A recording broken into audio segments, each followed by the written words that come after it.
pop Siganja fakoli kumba fakoli daba Bokar Traoré a ma foyi fɔ ni tiɲɛ tɛ kunnafoni sɔrɔ duman a yɛrɛ lakika i b'i sɔgɔ radio jɛgɛ fɔ ka kunnafoni balan na nin y'an sigilen kunnafoni balan kɛnɛ kan juakun kɔnɔ siɲɛ 5 bi ye juakun tile 2nan ye Bokar an bɛ jɛ ka dugawu de kɛ Ala ka jamana in ja Ala ka jamana in basigi a tɛ basigi an yɛrɛ kɔ an bɛ samiya ba mun kɔnɔ Bokar Ala ka ji ɲuman di jamana ma min bɛ an ka sumanw ma ni ka joli bɔnenw kɔ tɛmɛn'u ye Bokar ni kana ni lafiya ye an ka faso Mali kɔnɔna la Bokar sɛbɛnnikɛla n'olu ye sɛbɛnni kɛ an wajibiyalen bɛ ni kana an sigi k'an da don o la sabu baara in a tɛ taa maa saba baara kɔ nɛgɛ kɛrɛfɛjuru bɛ an bɛ Jakite bolo bi sɔgɔmada in na e ni ne tɛnkulen don ɲɔgɔn na studio nɔrɔma ba in kɔnɔ studio sumalen ba in kɔnɔ n'o ye studio Thierno Ahmed Thiam ye nɛnɛ bɛ e ko cogo di k'a fɔ Ahmed y'a ka fiɲɛ bɔ an senkɔrɔ Bɔjabate naamu ko maa tɛ dugu min den ye e tɛ se k'o dugu dɔnkili da fiyewu ne ko bala cogo bɛ di Bokar Traoré ne bɛ n tigɛ don joona l'indépendant fasiriba n'o ye Mohamed Aïdara sirifukɛ a ko jamana premier ministre n'o ye Dr Choguel Kokala Maïga Bokar Traoré kalo in tile 27 a ko ani an ka jamana politique tɔnw ye ɲɔgɔn ye ɲɔgɔn ye a bɛ bila minɛ min kɔnɔ Bokar o de ye jamana yɛrɛ ale ye ŋaniya minnu ta n'o ye plan d'action et gouvernemental n'o ye page ye Bokar i b'a ye k'a fɔ o kɔnɔ kumaw bɛ fɛn minnu kofɔ min ka yira politikimaw la sabu jamana o kuma ale tɛ se ka jɔ politikimaw kɔ bɛɛ lajɛlen ni jɔyɔrɔ don jamana kɔnɔna la fasiriba ko lajɛ in a bolodara juma tɛmɛnen CICB la kalo tile 27 a ko lajɛ in kɛnɛ kɔnɔna la min ye an ka politique tɔn a ɲɛmaw a bɛɛ lajɛlen tun bɛ kɛnɛ kɔnɔ Bokar u taara ka taa jamana premier ministre lamɛn sabu ale de ye weleli kɛ Choguel Kokala Maïga Bokar a ye kuma minnu bɔ a da i tulo kɛrɛbɔsigi a y'a yira k'a fɔ an ka jamana a ka goni basigibaliya a bɛ faso Mali kɔnɔna la o kuma min ye jamanadenw sigilen bɛ ka jaabiw makɔnɔ wa jaabiw tɛ se ka bɔ fan kelen fɛ abada Bokar Traoré maa minnu bolo bɛ jamana mara la wo minnu bɛ kɛrɛfɛ fo bɛɛ k'i jɔ i jɔyɔrɔ la fasiriba ko a ko n'i y'a lajɛ min ye diɲɛ seligi naani ɲɛmaw ye n'o ye communauté internationale ye Bokar e tɛgɛ nɔ bilabu ni Mali cɛ Bokar ni bɛɛ lajɛlen sigilen bɛ ni ka faso Mali makɔnɔ Mali o kuma ale ka yiriwa malidenw u sago ka sɔrɔ jamana kɔnɔna la Bokar Traoré ko hali n'olu b'an dɛmɛ o kuma ko dɛmɛ fangirima ko bɛ bɔ anw de yɔrɔ fasiriba ko a ko min ye ŋaniya minnu taara ale fɛ Bokar Traoré o kuma ko jama k'ale dɛmɛ Bokar Traoré jan ko a bɛ se ka ŋaniya ninnu sabati cogo min fasiriba ko n'o ye Mohamed Aïdara ye Mohamed Aïdara ko fɛn dɔ sifa tɛ fɔ Bokar nka maaw kɔni b'a dɔn kuma bɛ munumunu fɛn mun nɔfɛ Dr Choguel Kokala Maïga k'a kun kan k'a da don fɛn mun na Bokar o de ye jamana masakɛ kalafili ye fasiriba ko nin kuma ninnu bɛɛ lajɛlen tɛmɛnen kɔfɛ maa minnu welela n'o ye parti politiques ye Bokar olu ye ɲɔgɔn ye o ɲɔgɔn ye u ye Choguel ka kuma ta k'a dɔdɔlima ni k'a tɛntɛn k'a lajɛ Bokar u ka jaabi kɛra min ye kunun tɛnɛ tile kɔnɔ o de ye o kuma kulu kɔni jigira Choguel la o kuma kulu tun bolo Choguel bɛna fɔ ko kalafili ye nin don ye n'o ye février kalo tile 27 ko sɛ tɛ wuli ka bɔ a fan kan kalafili bɛ kɛ o kuma ko kuma ma bɔ Choguel da kɔnɔ Choguel m'a fɔ ko kalafili bɛ kɛ a m'a fɔ ko kalafili tɛ kɛ nka n'i ye kuma taabolo lajɛ Bokar fasiriba ko n'o ye sirifukɛ ye a ko siga kɔni tɛ min kɔni fanga ye k'a mɔnɔbɔ Bokar k'i b'a ye k'a fɔ ko de ye Choguel fɛ la koyi o kuma ko hali n'a kuma ma bɔ da kɔnɔ a bɛ dɔn kɛwale la fasiriba ko parti politique ko diɲɛlatigɛ ko bɛɛ lajɛlen ye bɛnkan ye bɛnkan kɛra min kan Bokar Traoré ni yɛlɛma kan ka don o la k'o kana bali malidenw na Bokar Traoré a ka kɔn k'a fɔ malidenw ye min kan ka boloda ka boloda Bokar n'a taara bila waati laban kɔnɔ k'a yira k'a fɔ malidenw sigilen bɛ ko kalafili bɛna kɛ février kalo tile 27 k'o dɛsɛra ka kɛ ko kɔlɔlɔ min b'o la k'u y'o lajɛ bi wa ayiwa ɲininkali a kɛra sogo ka pasa muru da ka bɔ yen an bɛ taa n'a ye k'a daja fasiriba ko Bokar Traoré siga tɛ min na a ko Dr Choguel Kokala Maïga a ye mangoya dɔ sɔrɔ tuguni parti politiques fɛ sabu min y'u ka lajɛ in ye parti politiques fununa u dimina baara kun kan ka kɛ taabolo minnu fɛ Bokar a ma k'o taabolo fɛ k'olu kɔni tun bolo min ye transition ye waati min b'u bolo k'o man ca kosɛbɛ baara min bɔra Choguel Kokala Maïga da kɔnɔ n'o ye page ye Bokar Traoré ko ye mandat kelen n'a kunkanfɛn baara ye o kuma ko maa jumɛn bɛ se k'o boloda kalo 6 kɔnɔna la o kuma ni ŋaniya wɛrɛ t'i kɔnɔ kunnafoni filɛ nin ye an ye min bɔ indépendant kɔnɔ Mohamed Aidara ale ka sɛbɛnni don Mohamed Aidara ka fara indépendant mɔgɔw kan Bɔ Jabate an b'u bɛɛ lajɛlen fo ni ne n tɛgɛ don ni sɛbɛn bɛ bɔ sɛbɛn min n'o k'a ma ko l'indicateur du renouveau o don l'indicateur du renouveau o de ye nin ye a ka fasiri ye o de ko k'an ka sigi n'a ye koyi ko wa ko maanifin bɛɛ lajɛlen tulo lasɔminen don a bɛ dɔgɔkun laban tɛmɛlenw na i b'a ye k'a fɔ anw ka jamana ka gɛlɛya wulilen n'a ma ɲɛ k'a fɔ Ibrahim Boubacar Keita jamanakuntigi kɔrɔ a ka fanga a dafirila sɔrɔdasilakaw fɛ i b'a ye k'a fɔ min ye wulikajɔ ye o kɔni sabatila CEDEAO ka HID fɛ bawo CEDEAO o ye farafinna tilebinfɛ bolo tɔnba ye min kɔni bɛ kuma ni nin n'a ɲɔgɔn ko gɛlɛya bɛ jamana min da la o ka tɔndenw na u ka wuli k'o jamana sɛgɛrɛ o ko a tasuma bɛ se ka faa cogo min na jamanadenw ka se ka don da kelen fɛ ka bɔ da kelen fɛ k'a sɔrɔ a ma kɛ ni gɛlɛya ye wulikajɔ bɛ sabati ka ɲɛsin o taabolo ma Goodluck Jonathan jɛkulu min n'o farala ɲɔgɔn kan ani ka ale ta kɛ bila o ɲɛmaya la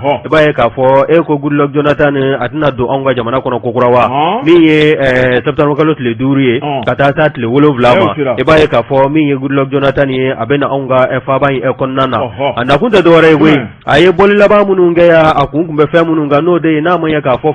kabi fanga kɔni daragila ka bɔ Elhaji Ibrahim Boubacar Keita bolo i b'a ye k'a fɔ Goodluck Jonathan kɔni sugandila CEDEAO jamakulu fɛ k'a fɔ a ka taama ka na olu hakilina kɔni da anw ka jamana marabaaw tulo kan wa o taama senfɛ i b'a ye k'a fɔ kɔrɔfɔ caman kɔni fɔla o fila ni jɛkulu ninnu ni ɲɔgɔn cɛ min ye Goodluck Jonathan ye a kɛlen ko k'anw ka jamana marabaakuraw ni ka u lamɛn i b'a ye k'a fɔ kɔrɔfɔ min bolila u ni ɲɔgɔn cɛ o de ye kalo 18 n'o ye san 1 ni kalo 6 ye o de tala ni ka kalifa camancɔrɔ fanga ɲɛmaw na n'a ma ye k'a fɔ tuguni min ye fanga darabiko 2nan ye o camancɔrɔ fanga kelen o kɔnɔna na i b'a ye k'a fɔ min kun ye bandaw fo ka taa se min ye Mokhtar Wani ye olu kɔni minɛna ni ka t'u lasago yɔrɔ la yɔrɔ min bɛɛ lajɛlen kun bɛ a ko kalama i b'a ye k'a fɔ o kɔni tilala ka kɛ gɛlɛya belebele ye maa min n'o kun ye bandaw n'o kun ye camancɔrɔ fanga jamanakuntigi fɔlɔ ye min kun ye colonel Assimi Goïta o min kun y'a ka danga ye o kɔni bandaw kɔni salolen kɔ ka bɔ jamana ɲɛmaaya la i b'a ye k'a fɔ colonel Assimi Goïta ale kɔni tɛ sugandila n'a y'i kali jamana ɲɛmaw ɲɛkɔrɔ min ye anw ka Cour suprême maaw ɲɛkɔrɔla ye ka kɛ jamanakuntigi ye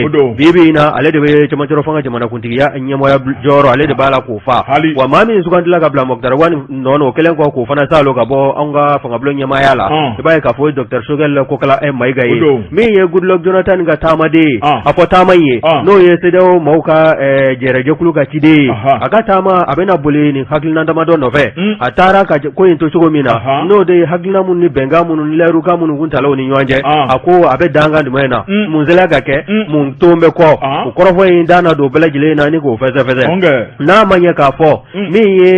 bandaw ni Mokhtar Wani olu kɔni salo la ka b'u jɔyɔrɔw la maakura minnu ye jɔyɔrɔ minɛ yalima kalo 10 olu maa fɔlɔ ninnu kun ye kalo 9 kɛ ka ban min ye kalo 9 tɔ ye yalima dɔ bɛna fara a kan wa ɲininkali bɔn bɛ ka kɛ wa min ye wulikajɔw kɔni o kɔni b'a la ka sabati fan bɛɛ lajɛlen fɛ n'i y'a ta k'a lajɛ min ye anw ka nin camancɔrɔ fanga jamana marabaa ninnu ye i b'a ye k'a fɔ u ka maa dɔw bɛ yen n'o ye kuluw ye n'olu hakɛ yɛrɛ ka kolo ka girin kosɛbɛ olu kɔni y'a jira k'a fɔ ko dɔ ka fara baara kɛta n'o ye furancɛ min ta bɛ ka kalifa u la dɔ ka fara o kun da la kan n'o bɛ prolongation ni ka o ko fɔ o senfɛ i b'a ye k'a fɔ min ye olu ka u ka jamakulu kelenw cɛma ye maa dɔw fana bɛ o t'olu hakilina ye wa min ye politikitɔn ye n'a fɔ i da tula la cogo min na politikitɔn ninnu kɔni o kɛlen kɔ ka ɲɔgɔn ye ni ka ɲɔgɔn kuma ɲɔgɔnya bɛɛ lajɛlen bɛnn'a kan k'a fɔ min ye kalo 9 tɔ min n'o ton bɛ ni Choguel nana o sɔrɔ yen dɛ ko o kalo 9 tɔ in dɛ n'a y'o kɛ ka ban ani camancɔrɔ fanga ɲɛmaa tɔw bɛɛ lajɛlen k'i kɔ don fanga na k'a to politicien bolo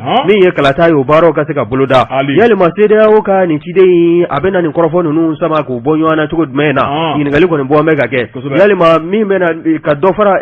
transition mɔgɔw ka mandat kan o bɛna kɛ u ka taa hakilina ye wa ɲininkali bɔn bɛ ka kɛ walima dɔ tɛ fara a kan o bɛna kɛ a yɛrɛ hakilina ye wa ɲininkali kɔni bɔn bɛ ka kɛ min kɔni n'o o kɔni dogon tɛ maa si la o de ye septembre kalo tile 5 min n'o b'a la ka na k'a minɛ a tile 5 ka taa tile 7 ma san 2021 Goodluck Jonathan n'a ka délégation bɛ tun kokura anw ka faaba kɔnɔna na yan wa min ye camancɔrɔ fanga ɲɛmaw ye sariti min n'o ye bɛnkan ye n'o kun kɛ b'o ni ɲɔgɔn cɛ a ko kan ka taa bolo a kan ka maana cogo minnu na a dan na don la ni k'o bɛɛ lajɛlen ni ka o fɛsɛfɛsɛ wa min ye anw ka jamana yɛrɛ jɔsenw ye société civile lakaw ka se politiciens ma ha ka ja min ye maa o maa bɛ ni da bɛ se ka don jamana joli walew la a n'u ye ɲɔgɔn ye aka taama tɔw tɛmɛlen ko la cogo min na anu bɛɛ lajɛlen bɛna segin ka ɲɔgɔn ye kokura hakilina minnu mana sɔrɔ taama in kɔnɔna na o n'a fana ka kɛ kunnafoni ye ni k'o da lamɛnbaaw bɛɛ lajɛlen tulo kan nin ye wele sɛbɛn min n'an y'a sama ka bɔ l'indicateur du niveau kɔnɔna na o de ye a ka fasiri Bɔkari Tarawele a y'i to an k'an sama i b'a sɔrɔ a balan bɛɛ ne bɛ n tɛgɛ don ko kura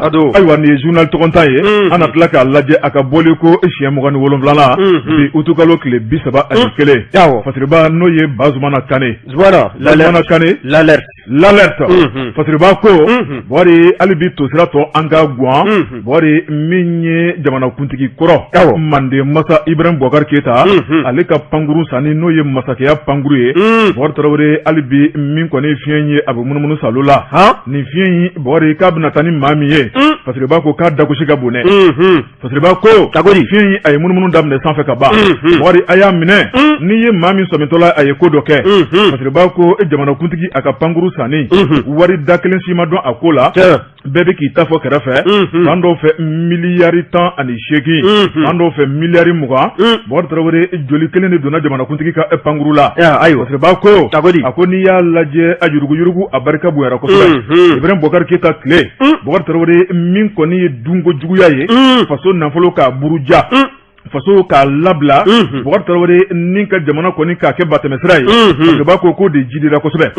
a ko Ibrahim Boubacar Keita tun bɛ sunan de la wa Bɔkari Tarawele walima tun b'a ɲɛna nin baara ninnu bɛ kɛ tuma min na bon a ye danaya ta ka da minnu kan olu de y'a janfa kana siga cɛkɔrɔba m'a fɔ k'a ma fɛn kɛ koyi nka kɛrɛfɛmaa ninnu n k'a delila k'o fɔ a ka taama dɔ fɛ deuxième mandat campagne daminɛlen a selen yen jɛkulu dɔ ma olu ja b'a la u k'a ma ko jɔnkala k'an jigi l'i la vraiment depuis nana an jigi kun ye fɛn min ye m'o si ɲɛnabɔ an ye a ko k'u yɛrɛ o y'a sɔrɔ ministre dɔw b'a nɔfɛ a don a ko k'u sigilen filɛ nin ye ko ni n tɛna jamanaden bɛɛ ta k'o kɛ ministre ye n'i y'a mɛn ko dutigi n'i y'a mɛn ko dudenw dutigi don ayiwa masakɛ ale de bɛ bɛɛ sanfɛ n'i ye baara di maa ma i b'a suit a nɔfɛ o fana kan ka n'a ma k'a kɛcogo la i y'i bolo min ye si don mɔgɔ la o bolo kelen bɛ si bɔ mɔgɔ la jamana kalankɛla ka kan a y'o de fɔ o ko n'a tɛna jamanaden bɛɛ ta ka kɛ ministre ye an ɲɛ bɛ Macky Sall la a bɛ ministre kɔ cogo min na u ka baara kɛcogo la an ɲɛ bɛ Alassane Dramane Ouattara la o n'a ɲɔgɔnna caman caman masakɛ ye masakɛ de masakɛ min man k'i da ka sunɔgɔ wa an tɛ tiɲɛ fɔ ɲɔgɔn ye wa démocratie nana tiɲɛ don ka maliyɛn tɛ mara ni démocratie ye an k'o fɔ ɲɔgɔn ye dictature kana siga i ma maliyɛn kɔrɔ a t'i sago kɛ n'i ye sariya ta dɔ b'i pan k'i jɔ ko n tɛ don a da fɛ ayiwa o bɛ jamana bɛ lataama cogo di jagoya bɛ taama mɔgɔ minɛ min daminɛlen filɛ nin ye dɔw palen tɛ ka bɔ ka jɔ ko binkɛla dɔ kan an tɛ tiɲɛ fɔ ɲɔgɔn ye ni nin kɔni ko ma taa ɲɛ sen na ni nin baara n'aw ma kɛ fana ko aw nana aw ko k'a bɛ fɛ dunkojuguya kɛlɛ aw ma baara kɛ mɔgɔ dɔw fana mana minɛ tugun dɔw bɛ wuli ka jɔ ko ayi parce que olu ka hɛrɛ b'a o tigi bolo n ko muruni da fila don Bɔkari Tarawele a kɛra dɔnni dɔnkoma ye n'i y'a dɔn ka taa ɲɛfɛ fa bɛ sa n'i y'a dɔn ka na ɲɛfɛ ba bɛ sa n'i yɛrɛ tori nɔ na i yɛrɛ bakun bɛ sa Mali ko tɔ kɛra o ye fasiriba ko n'o ye Bazumana Kane Bazumana Kane ko Bɔkari Tarawele min ye Mande masa a dalen b'a ka so kɔnɔ Sebeni kɔrɔ Bɔkari Tarawele min ye communication kɔnɔna ye nka min kɔni jateminɛ dɔw kɛra Bɔkari a ka denbaya maa minnu b'a ka so kɔnɔ a ka mara kɔnɔna la Bɔkari Tarawele k'a y'u bɛɛ labɔ k'u bɛɛ bɛ Dubaï bi Émirats Arabes ba fiɲɛ min wulilen filɛ nin ye a tɛ kan u la o fasiriba ko Bɔkari Tarawele o kuma ko jatigɛ kɔni o de bolo dalen bɛ Bɔkari Tarawele faso nafolo minnu burujara Ibrahim Boubacar Keita ale tile kɔnɔna la min ye Assimi Goïta ale ni Choguel Kokala Maïga olu ka fanga kɔnɔna la Bɔkari Tarawele o kuma ko affaire dayɛlɛla tuguni fasiriba ko nin dossier in a kun datugura a datugulen min kɔni Sumeli Bube Maïga ye Bɔkari Tarawele ale yɛrɛ kɔni kumana fo ka dama tɛmɛ a ko kuma kɔni a ye Bube minɛ Bɔkari Tarawele Bube ka kuma ba o de y'a to nin ko in a jugubara kura ye tuguni a ko ni Bube kuma k'a dama tɛmɛ Bɔkari a kuma filɛ nin bolola cogo min na k'a kun tɛ sɔrɔ o kɔnɔ o de y'a to a bɛ fɔ ko kuma man ɲi dɛ maninfin kana kuma dɛ kuma man ɲi wa kumabaliya fana man ɲi ayiwa fasiriba ko Bɔkari Tarawele min ye Ibrahim Boubacar Keita a ka denbaya bɛɛ lajɛlen bɛ Dubaï Émirats Arabes n'a bɔra ale kelen na hôtel bɔ ninnu kɔnɔ a mana kɛ min ye Bɔkari Tarawele jamanakuntigi de ye ɲininkali fɛn fɛn kan ka ta k'ale sɛgɛrɛ o tuma Mande masa k'a sigilen bɛ ka min ye jamana ɲɛmaaw makɔnɔ n'u ye fɛn fɛn ta k'a sɛgɛrɛ k'a b'u jaabi fasiriba ko a ko minɛli mun daminɛ n'o ye Sumeli Bube Maïga Asma CP ale ɲɛmaaba premier ministre kɔrɔ don jamana ministre de la défense kɔrɔ don a ko Bube welela fɛn mun na Bɔkari Tarawele ko a bɛ dɔɔni ɲɛdɔn a la fasiriba ko a ko maa min fana mina n'o tun ye waribontigi ye n'o ye madame Buhari Fili Sisoko ye Bɔkari Tarawele o kuma ko fana de tun bolo bɛ nafolo la nafolo danfolo donna pankuru la ale de y'i bolo bɔ a kan joli don o kuma ko fɛnɛ bɛna sidɔn parce que ba ko Bugari n'i y'a lajɛ tɔgɔ dɔw fɛnɛ fɔlen bɛ a ko siga kɔni tɛ bɛna lisi mun kelen don Bugari o kuma dɔ bɛ boli ɲina i kulo karamɔgɔtigi Mahamadu Kamara min delila ka minɛ ka tɛmɛ communication awɔ Mahamadu Kamara ko tɔgɔ bɛ lisi la Bugari Tarawele o kuma siga kɔni tɛ bɛna k'a bɛ taa kaso bonba la koyi Mahamadu Kamara tɛmɛnen kɔfɛ Musaf Ben Barka bon kuma ma ye n'o tɛ ni ye n da don kuma dɔw la jamana in bɛ wuli koyi a to n ka sɛbɛn kala fɔlɔ Musaf Ben Barka Bugari k'a bɛ taa kaso bonba la o fana ma tɛmɛ ka bɔ yen Burama ye min ka karawati siri n'a y'a ja ye Facebook kan k'a bɛ siri tancogo de la Sidi Mohamed Kaɲashi opérateur économique Soumaïla Diaby o ye jɔni ayiwa o fana tɔgɔ bɛ avion sango la dɛ o tɛ marakaw sen bɔ a la o ma ɲi dɛ Amadou Kuma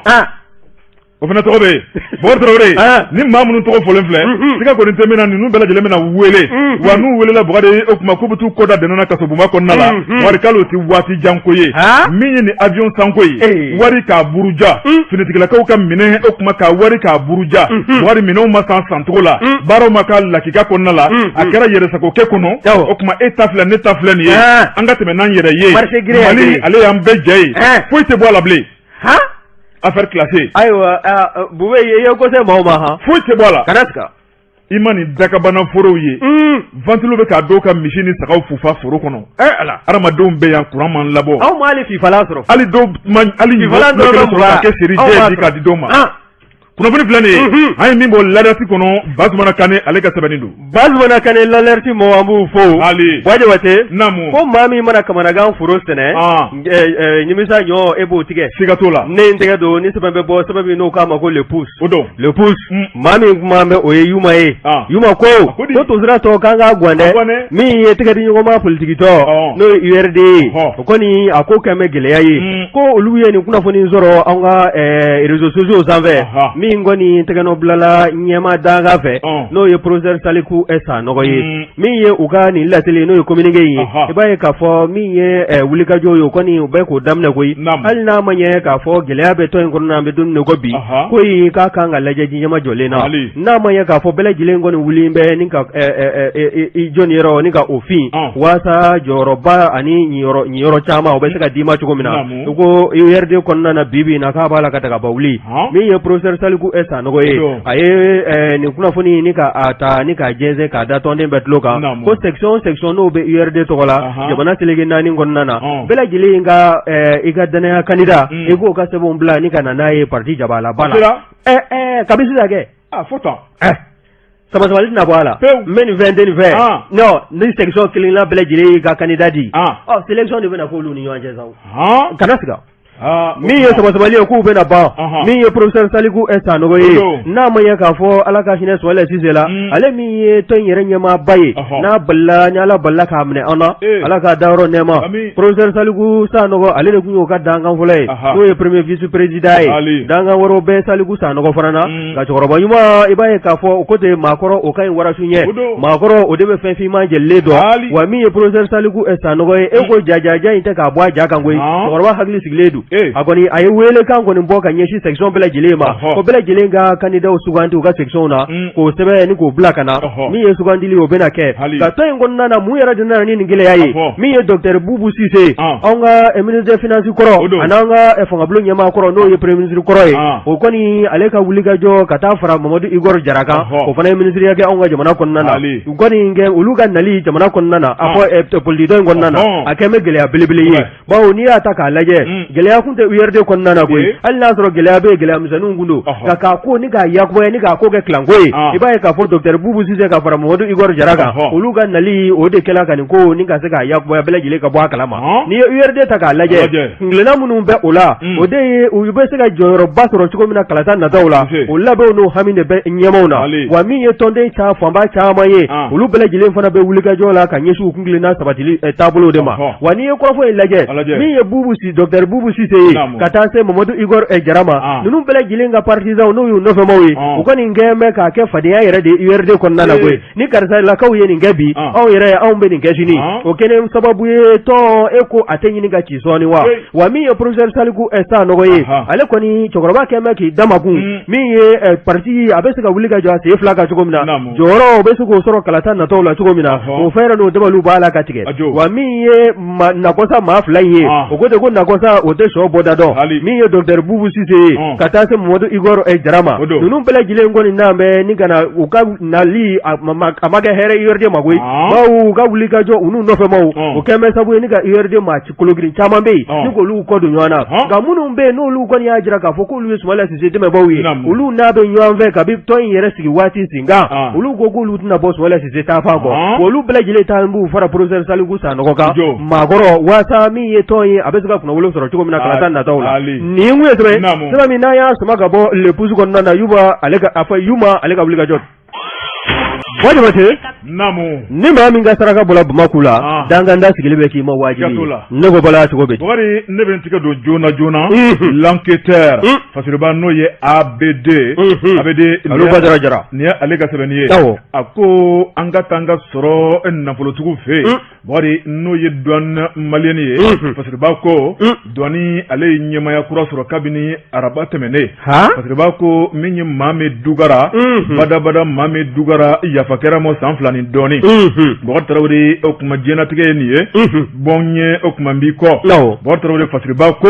a ko siga kɔni tɛ min na Mame Dugara Bɔkari a bilala baara min na ko a kun b'a ɲɛdɔn a bilala baara min na wa k'a ye nɔbɔ nka diɲɛlatigɛ taabolo dɔ maa kelen tile tɛ diɲɛ na ban fasiriba ko a ko conseil des ministres mun kɛra araba tɛmɛnen conseil des ministres kɛnɛ ka min kɔni ye kunnafoni dɔ bɔra kunnafoni a kɛra dusukun kamikami ye dɔw fan fɛ wa a kɛra janga yalaki sewa ye dɔw fan fɛ maa minnu taara olu tɔɔrɔ la minnu nana olu nisɔndiyara fasiriba ko a ko maa min nana o de inspecteur des douanes classe exceptionnelle Amadou Konate Bɔkari Tarawele ko douane na bi maa dogolen tɛ ale de kɔni taara transition ɲɛmaw fɛ ni k'a kɛ ka maa min nɔrɔ bila o kuma ni ka maa min fɔ ka waleɲuman dɔn o kuma ko laɲini mun kɛra maa min fɛ o kuma ko maa min a y'a seko n'a damayira kɛ maaninfin dan y'i se ye n'i y'a lajɛ douane olu de jɔyɔrɔ ka bɔ jamana nafoloko la Bɔkari Tarawele miliyari 600 san kɔnɔna la o kuma k'u b'o de salo ni ka n'o bila an ka foroba wante kɔnɔ o kuma n'i y'a lajɛ o kuma miliyari 600 jamana bɛ gɛlɛya kɔnɔ k'o tɛ tulonkɛ ko ye dɛ nka o n'a ta o ta o kuma ko jiginna yɔrɔ t'u la fasiriba ko Bɔkari min kɔni maa min ale bɔra yen o kuma min kɔni ye maa min sa ale kɔni bɔra daba fɛ Bɔkari Tarawele o b'a yɛrɛ k'a fɔ k'a kunkolo kɔrɔtalen o bɔra yen o kuma maa min sigira nɔ na Bɔkari o de ye Amadu ye Amadu Konate Bɔkari Tarawele a yirala k'a fɔ k'a fana bɛ se ka baara in kɛ sabu n'i y'a lajɛ maa dɔ min hakili juru caninen don maa dɔ Bɔkari Tarawele i b'a ye k'a fɔ a ye douaniya baara caman bolo la fasiriba ko a ko n'i y'a lajɛ a donna douane na Bɔkari min ye san 1988 i b'a ye k'a fɔ a ye formation dɔ bolo la o kuma min kɔni ye ENA ye o sortant don Bɔkari Tarawele o kɛra san 1987 a tilala san 87 Bɔkari Tarawele ni ka taa SNJ la SNJ 88-89 Bɔkari Tarawele min kɔni douane a donn'o kɔnɔna la i b'a ye k'a fɔ a donnen jɔyɔrɔ caman bɛ yen Bɔkari a y'o jɔyɔrɔ ninnu bɛɛ lajɛlen baaraw boloda a ko min a ka kalan joli n'o ye stage olu bɛɛ lajɛlen tɛmɛnen kɔfɛ Bɔkari Tarawele i b'a ye k'a fɔ douane kɔni baara a nana ye k'a fɔ don dɔ la Mali bɛ se k'i jigi ta ka d'ale kan Bɔkari Tarawele o kuma u y'a bila kalanbaw la min ye Faransi ye ni ka tila ka taa Sini jamana kɔnɔna la Bɔkari a taara diplôme belebelebaw salon ni ka na n'u ye o diplôme bɛ mun fɔ nafolo jidili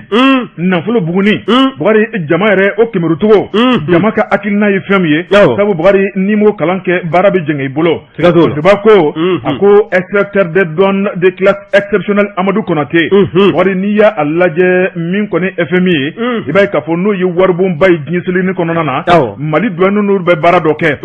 o baara ɲɔgɔnya min bɛ yen ale de tun ye u cɛ sira taamaba ye o kɔrɔ ye wari t'ale ja tigɛ tugun a fara wari la sa kuma y'a ye kana siga fasiriba ko Bokar Traoré min kɔni ye i b'a ye k'a fɔ Amadou Konate a ko siga kɔni tɛ min na a kɛra Kaye directeur régional ye wari i b'a ye k'a fɔ san 2015 2017 ko fana ma tɛmɛ ka bɔ yen min ye Segu ye 2014 2015 a ko min ye san 2013 ye i b'a ye k'a fɔ a kɛra bureau principal des douanes de Kaye ye i b'a ye k'a fɔ san 2011 a ko Amadou Konate u ye jɔyɔrɔ dɔ d'a ma o yɔrɔ kelen na Bokar Traoré a ka sɛgɛsɛgɛli baaraw boloda fasiriba ko a ko hali bi segin kɔ la san 2010 Amadou Konate i b'a ye k'a fɔ min kɔni ye jateminɛw ye a y'o kɛ wari jidili nafolo sira kɔnɔna la min kɔni ye douane ye a ka direction générale fasiriba ko a ko n'i y'a lajɛ min kɔni Amadou Konate ko dunan tɛ douane kɔnɔna la Bokar Traoré ko maa de bilala yen maa min b'a si dɔn o tuma min ye nafolo hali bi k'a ɲini ka na n'a ye Bokar Traoré min ye douaniers ye n'o ye sɔrɔ kɛlɛkɛcɛw ye Bokar k'olu galabu diya k'u bila u ka minɛn kɔnɔna la Bokar min kɔni laɲini mun b'u fɛ ka se k'u baaraw bɛɛ lajɛlen boloda Bokar ko siga kɔni tɛ a la maa minnu kɛra seconde ba ye Bokar k'u ma fɔ u jigi kɔ a ko maliden kelenna bɛɛ lajɛlen kan ka duwawu ta ka douaniers sɛgɛrɛ Bokar Traoré kɛrɛnkɛrɛnna min ye Amadou Konate ye o tuma doni mun b'a kɔrɔ ko Ala k'a ta fanga d'a ma amina yarabi n'a sera kɔrɔ o tuma ko a sera an bɛɛ kɔrɔ n'a ma s'a kɔrɔ a bɛ s'a kɔrɔ sabu trésor jigiba ye douaniers ye dɛ a bɛ s'a kɔrɔ kana sika kunnafoni filani an ye min bɔ l'enquêteur kɔnɔ Alu Badara Jara ale ka sɛbɛnni don Alu Badara Jara ka fara enquêteur ɲɛmaya bulon kan an b'u bɛɛ lajɛlen fo hali ni ne ye n tɛgɛ don ni sɛbɛn bɛ bɔ sɛbɛn min n'o k'a ma ko le soir de Bamako wula n'i y'a ta k'a lajɛ Laya Jara an de a kumalen don n'i y'a ta k'a lajɛ min ye wulikajɔ ye halisa confédération des sociétés coopératives des producteurs de coton ni Bakari Togola APCAM ɲɛmaa kɔrɔ n'ale tun y'o jɛkulu in fana ɲɛmaa ye e ko jɔyɔrɔ o ma minɛ la wa min ye wulikajɔ ye u ka fara ɲɔgɔn kan dɔ n'o ye foroba lajɛrɛ kɛrɛnkɛrɛn n'o assemblée générale extraordinaire ye i b'a ye k'a fɔ o senfɛ kalata kɔni kɛla Bakari ni jɛkulu wɛrɛw cɛ minnu tun bɛ tɔn in kɔnɔna na i b'a ye k'a fɔ a yɛrɛ to a ma n'o ye Bakari Kɔnɛ ye o kɔni de wulila k'i jɔ ni saraba ye bawo 100 sara la min ye 65 ye Bakari Kɔnɛ o y'o sɔrɔ 100 sara la a to a ma président kɔrɔ n'o ye Bakari Togola ye ale ye 35 ni ka o sɔrɔ n'i ye kɔrɔfɔ ta k'a lajɛ o bɛ sebaaya ta o yɔrɔnin kelen na ni ka di Bakari Kɔnɛ ma Bakari Kɔnɛ ale kɔni de bila an bɛ masaya sigilan kɔnɔna an bɛ don min ko bi kɔɔri sɛnɛnɛw ka jɛkuluba o to a la jabala in o bɛɛ filɛ nin ye min ye an ka ministère des finances kɔrɔ kɔfɛla ma o ka tɔn in jabala bɛ ye wa u kun ye wele bila don kibaru tigilamaw ma min ye juma tɛmɛlen ye walasa ka se ka ɲɛfɔli kɛ o ɲɛfɔli bɛ tali kɛ fɛn min na min ye u ka tɔn y'a sigikun ye fɛn min ye ani u yɛrɛ hakilina ye min ye ka ɲɛsin an ka kɔɔri cikɛlaw ma da Bakari Kɔnɛ a n'a nɔfɛmaw u y'u da don nin fɛnw bɛɛ lajɛlen na ni k'a walawala nka u y'u sɔnni sigi fɛn min kan u ye a jira k'a fɔ min ye CMDT ɲɛmaa ye dɛ n'o ye Dr Nango Dambele ye k'o bɛ ɲini ka kala d'u taamasen na koyi ko kabi Nango Dambele sugandila ka bila CMDT ɲɛmɔgɔya la i b'a ye k'a fɔ hakilina wɛrɛ foyi t'a la kɔɔri cikɛlaw bɛ se ka farafara cogo min na u bɛ se ka kɔ don ɲɔgɔn na cogo min na min ye kɔɔri cikɛ ye ko jamana ɲɛmaaw u kana gɛlɛya wɛrɛ ɲini fan wɛrɛ fɛ koyi min ye CMDT ɲɛmaaba ye n'o ye Dr Nango Dambele ye dɛ k'ale de kanu b'a la ka kɔɔri sɛnɛbaw ni u ka jɛkulu ni k'a tɔndenw ni k'u kɔ don ɲɔgɔn na n'a ka hakilinaw ye bon a yɛrɛ b'a ka kelen ni ka nafa nɔfɛ koyi ka taa se Dr Sogɛl Kokala Mayiga ma o k'u janto maa kofɔlen n'o ye Dr Nango Dambele ye CMDT directeur général ba bawo hakilina minnu bɛ a la a tɛ maanifin ka fara ɲɔgɔn kan ni ka o kofɔ a tɛ jamana ka kelenya kofɔ hakilina min b'a la ale kelen ni ka nafa o bɛ se ka sɔrɔ jɛkulu kelen bolo cogo min na o de kɛra sababu ye ni ka fɔ ɲɔgɔn ni ka o don kɔɔri sɛnɛlaw ka jɛkulu ni u farafara ni k'u kɔ don ɲɔgɔn na min ye Bakari Kɔnɛ ye ale min ye kɔɔri sɛnɛlaw ka bureau kura ɲɛmaa ye a nɔfɛmaw kɔni y'a jira k'a fɔ min ye wulikajɔ ye o n'o sabati ka ɲɛsin anw ka jamana cɛmancɛ fanga jamana ɲɛmɔgɔ marabaw ma n'o ye colonel kɛrɛnkɛrɛnnenya colonel Asimi Goyita ka taa se an ka cɛmancɛ fanga fangabulon ɲɛmaa ma Dr Sogɛl Kokala Mayiga baara ninnu bɛ se ka ɲɛ u bolo cogo min na ko jamanaden bɛɛ lajɛlen de kan k'i fanga kɛ kelen ye ka fara nin maa kofɔlen ninnu kan walasa anw ka jamana a bɛ denkan dɔ min na a ka se ka jɔ a sen fila kan gɛlɛya minnu bɛ jamana kɔnɔna na ɲɛmaa ninnu ka fura ɲini gɛlɛya ninnu na ko bawo ko n'i y'a lajɛ maa dɔ wɛrɛ bɛ o fana kuma na u kɔni a tɔgɔ tora gundo la wa a jirala Laya Jara fɛ k'a fɔ ko maa kofolen ko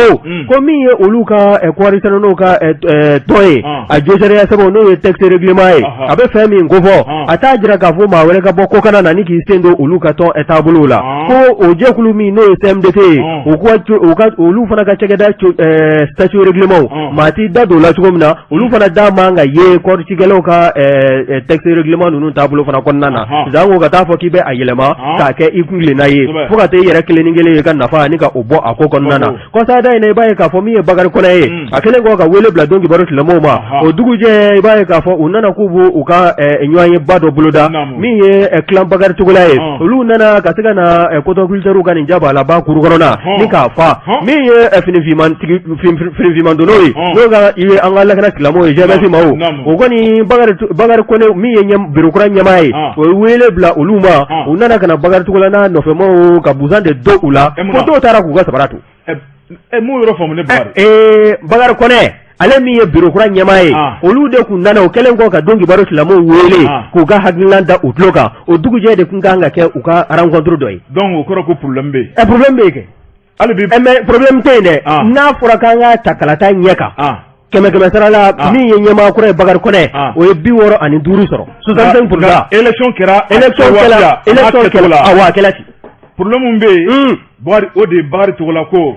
élection ma k'a kɛcogo la ko ka segin élection kan ko élection namaralen don e b'a dɔn ne de ye kurutu namaralen don ni ne de ye Ndɔama ye o de y'a to u bɛ k'u banban ni ne de ye Bakari Togola ye ne bɛ n da bɔ nin bɛɛ la ne tɛ Bakari Togola ye ni Bakari Togola yɛrɛ ye a ko k'a ma k'a kɛcogo la Bakari Togola o tuma min bɛ yen u k'o ɲɛfɔ an ye. ni ne ye Bakari Togola ye walahi ale ni politigimɔgɔw ye mangoya min da ka ɲɛsin ma ka n ka nafolo minɛ k'u yɛrɛ ko ka diya n da don problème na n da bɔ nin bɛɛ la Bakari y'a yɛrɛ ko ka diya walahi n'a y'a da bɔ a la k'a sigi so o bɛ taa wele ka na tugun kana siga a ye min kɔni kɛ Mali sɛnɛko la fo ka diɲɛ wuli maliyɛnw tɛ ɲinɛ a kɔ APGAM bɛ yen n ko Bakari ye min kɛ Mali sɛnɛ na ka min yira maliyɛnw la san 100 ɲinan kɔfɛ maliyɛnw tɛ se ka ɲinɛ a kɔ. komi ATT ka jamanakuntigi Ala ka hinɛ a la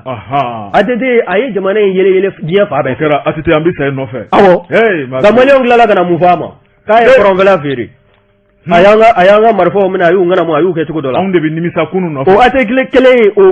a bɛ taa don min na Sénégal a ka fanga cɛlen u taara don a nɔfɛ avion kɔnɔ a ye minnu yɛrɛ ta k'u yanga an ka ɲamakalabolo u b'u yɛrɛ dɔn. Bakari ka taa daji dɔ sigilen kunna. anw de bɛ nimisa kunun na don i b'a fɔ ko mobili min b'a ta ka bɔ aéroport la ka na n'a ye Jabala la mɔgɔw bɛ ɲini ka yɛlɛ mobili bɛ ɲini ka yɛlɛ mɔgɔw kan. Bakari n ko maliyɛn de bɛ nimisa kunun nɔfɛ kuma na kɔrɔ don tɛmɛ n'a ye. min ye Bakari Kɔnɛ ye a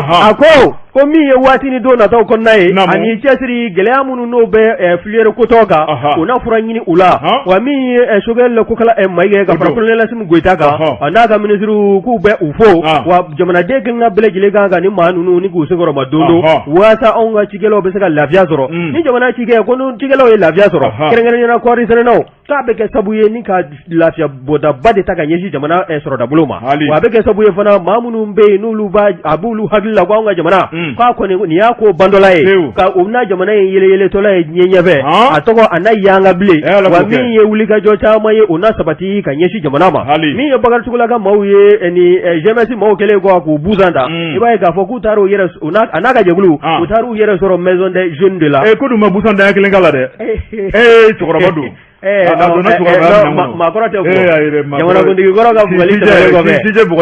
jamanakuntigi kɔrɔ ka bugɔli tɛmɛlen kɔfɛ maakɔrɔ tɛ bugɔli yanga u kana bere da kelen a tɛ bugɔtugu u ka mago to Bakari Togola n'a nɔfɛmaw u taara maison des jeunes de la ka t'u ka ɲɔgɔn ye ni k'aw boloda ye nka maa dɔw fana yɛlɛ o jama fana n'a ye a nɔfɛmaw na k'a fɔ ko jɔnkɔya la k'a t'a kun bɔ anw kana kɛlɛ sa k'an b'o sama an yɛrɛ dama ni ɲɔgɔn cɛ an ka nin ko lajɛ diɲɛma jɔlen na waasa kɔɔri sɛnɛnnaw ka se ka don da kelen fɛ ka bɔ da kelen fɛ jamana ka hɛrɛ bɛ o de la nin kun ye sɛbɛn min n'an y'a sama ka bɔ le soir de Bamako kɔnɔna na Laya Jara a ka wulikajɔ kuma ka ɲi an bɛ dɛgɛ min o bɛ Bajabate n taara n nana dantigɛlenba tɛ o la hali ne ko bala cogo bɛ di Bakari ne bɛ n tigɛ don joona soir de Bamako fasiriba n'o ye Umar Ongoiba a ko an ka taa Donkɔnɔ dugu la n'o ye Baɲangara ye fasiriba ko kunasini kari don kalo in tile 29 lajɛ belebele bolodara Bakari lajɛ in ani lajɛtɔw kun tɛ kelen ye Bakari n'o ye dugu ka basigi ye lajɛ in Bakari ko faama bɛ k'a mɔ dɛ fasiriba ko a ko n'i ye Baɲangara mabolo lajɛ Bakari Bamacɛ wale o de waralen bɛ a ko n'i tɛmɛna Baɲangara la Bankafi Koro Bakari Tarawele da bɛ maaw ye sunatu ye fasiriba ko min kɔni lajɛ a hakilina bɔra sigibaw yɛrɛ la a bara ta farafarali a b'an fanga dɔgɔya an ka jɛ an ka fara ɲɔgɔn kan tigɛ wɔrɔ ɲɔgɔn fara ka ca Bakari an ka lajɛ bɛn bɛ se ka na cogo min na an k'o da yira ɲɔgɔn na fasiriba ko tuma Baɲangara Bankasini Koro a ma dan o dugu belebele 3 ma u ye wele bila Duanzan Bakari min b'a to lajɛ a bɛ se ka yakubaya fasiriba ko a ko maa minnu tun bɛ kɛnɛ kɔnɔna la Bakari a fangirima o ye donsow ye sabu n'i ye jamana cɛmancɛ bolo lajɛ jamana kana an ka kuma tiɲɛ bɔjɔte ne kun donso wa donso kana siga n ko donso wa so donso sabali so donso ayi dɛ kungo kɔnɔna donso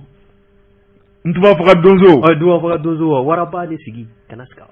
o tuma taa ku kelen ta ka na yira n na n'an bɔra m'o jiri la taa ku kelen ta ka na yira n na Bakari baro kolontigi Umaru Ongoiba Bakari a ko donso ka lajɛ o tɛ kɛnɛncinin ye Bakari o tɛ kɛnɛlankolon ye a ko sabu n'i y'a lajɛ jamana ɲɛmaaw u kan ka mara minnu boloda Ala ni kɛlɛ yira ka taa bila maafa yira la sabu Bamaciw ɲɛmacinen don ni ka se jamana marabaaw kan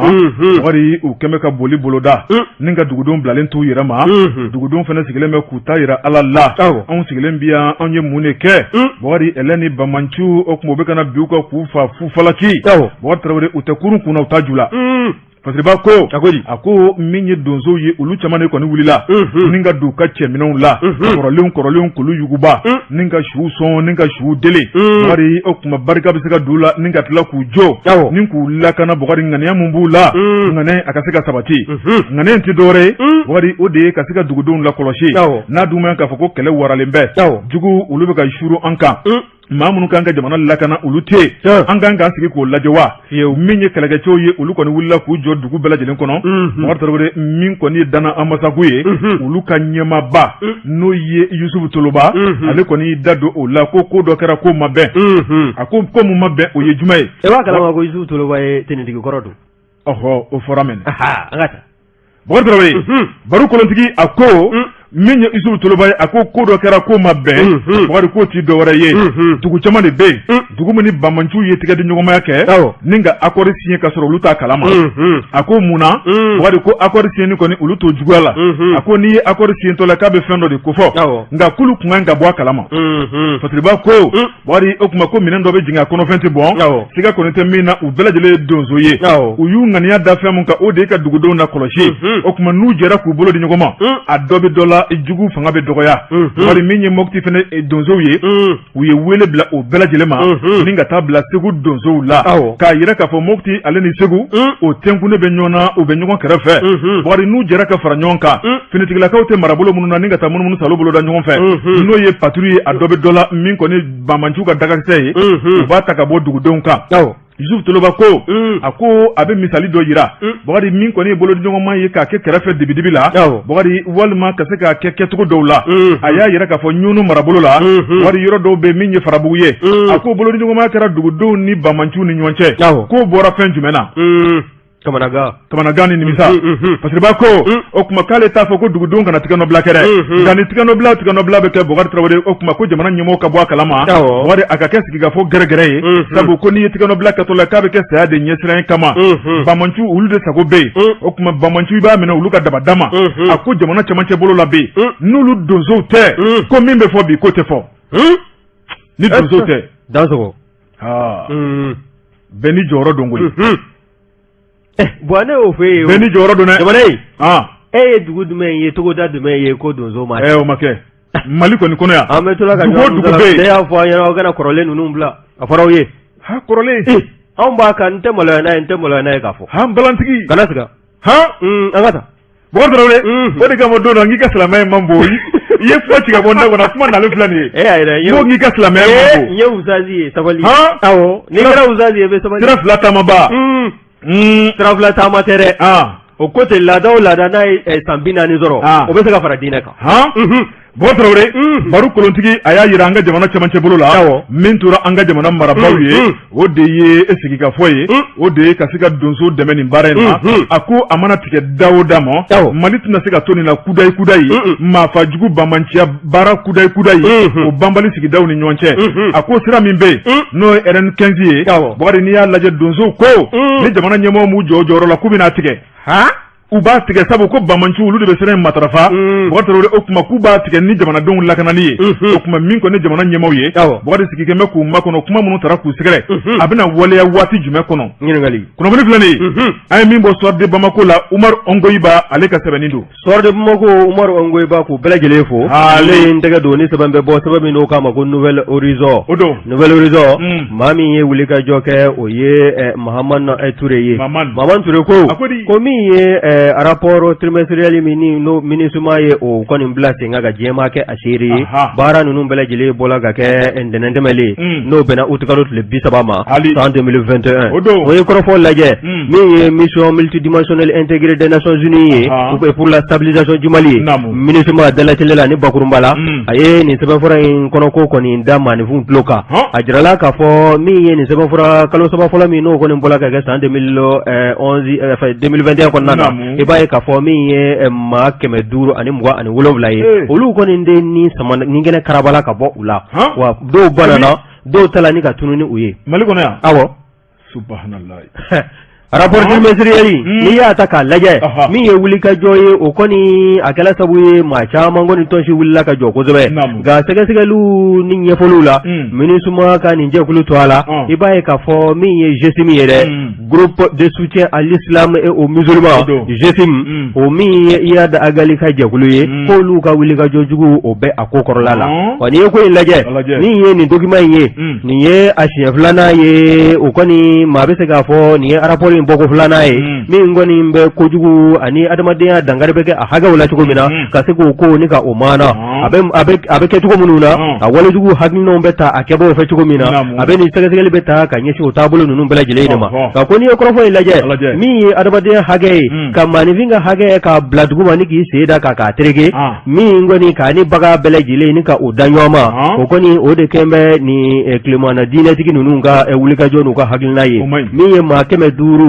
n'a fɔ n y'a fɔ ye cogo min na ani maa 27 olu kɔni de fa la n'o ye civililakaw ye ka taa dɔw bana ani dɔw ta la ni ka tununi u ye hali sini u b'a la ka ɲini wa n'i ye kɔrɔfɔ in lajɛ f'a kɔni bɛ kɛ sabu ye n'i y'a sanga kalo saba fɔlɔ san 2021 kalo saba fɔlɔ ma i b'a ye k'a fɔ min ye 100 sarala 25 o hakɛ de farala yanga kan bawo min ye nin trimestre laban ye o jaabi min n'o rapport bɔlen filɛ nin ye maa 527 n'o ye o sanga janvier février mars tama o bɛ janvier février mars o hakɛ kɔni binkɛla maa minnu ka k'u ka hakɛ daraki o hakɛ ye 421 ye o b'a jira k'a fɔ dɔ de b'a la ka fara binkani wale kan wa ko n'i ye 421 in yɛrɛ taabolo lajɛ binkani tala ka ɲɛsin maa minnu ma o bɛ tali kɛ maa minnu sigi bɛ Bajangara kɔnɔna na i n'a fɔ i da tula la cogo min na Douaza Guinée Koro Mopti Nioro ani Segu min ye 100 sarala maa 50 olu de tɔɲɔgɔn bɛ ni wo ninnu kɔnɔna na wa min ye Ansongo ani Gawo ye 100 sarala maa 15 olu ka hakɛ daraki bɛ ka bɔ o bolo ni maa jugu ninnu ka wulikajɔ la wa n'i ye rapport ka kɔrɔfɔ lajɛ halisa a sinsinna fɛn min kan a y'a jira k'a fɔ Bamancila jɛkulu dɔ fana bɛ yen n'a bɛ wele ko Jahamad Nusra al-Islam wal Muslimin n'o ye GENIM ye o min ye État islamique o Sahara o ka bolofara ye anw ka jamana kɔnɔna na olu fana olu ka wulikajɔ cɛjugu bɛ a ko kɔnɔna na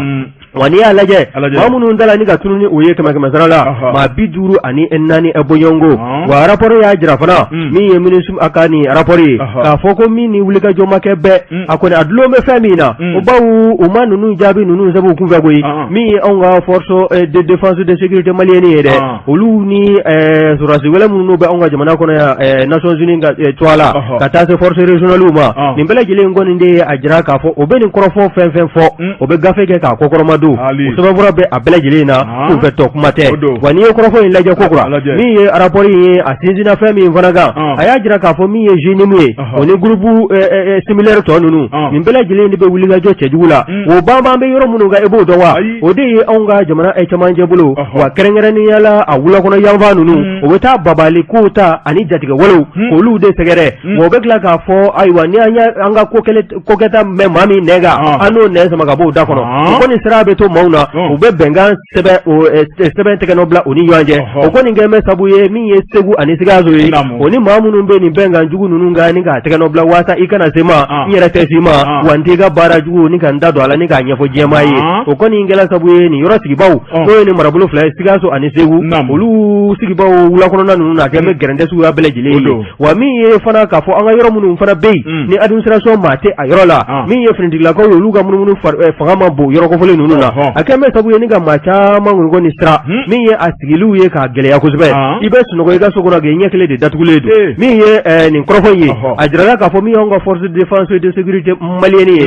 olu kɔni bɛ wuli ka jɔ la ka fara Nations Unies ka nin sɔrɔdatilakaw kan ani force régionale tɔw minnu kɔni bɛ se ka kɛ sabu ye olu ni anw ka faama tɛgɛ dilen kɔ ɲɔgɔn ma min ye nin bama cɛ wale a dagakisɛ kelen bɛ se ka walo ka bɔ maaninfinw dala cogo min na wuli ka jɔw kɔni bɛ senna a jirala k'a fɔ ni maaninfinw m'u tɛgɛ di ɲɔgɔn ma min ye finitigilakaw ye kɛrɛnkɛrɛnnenya la u ka maaw fana sɔrɔ yɔrɔ kɔfɔlen ninnu na min kɔni n'o bɛ kɛ sabu ye ka kunnafoni sanuma di u ma waasa nin bamanansilaka ninnu tɛgɛ bɛ se ka da u kun jɛla cogo min na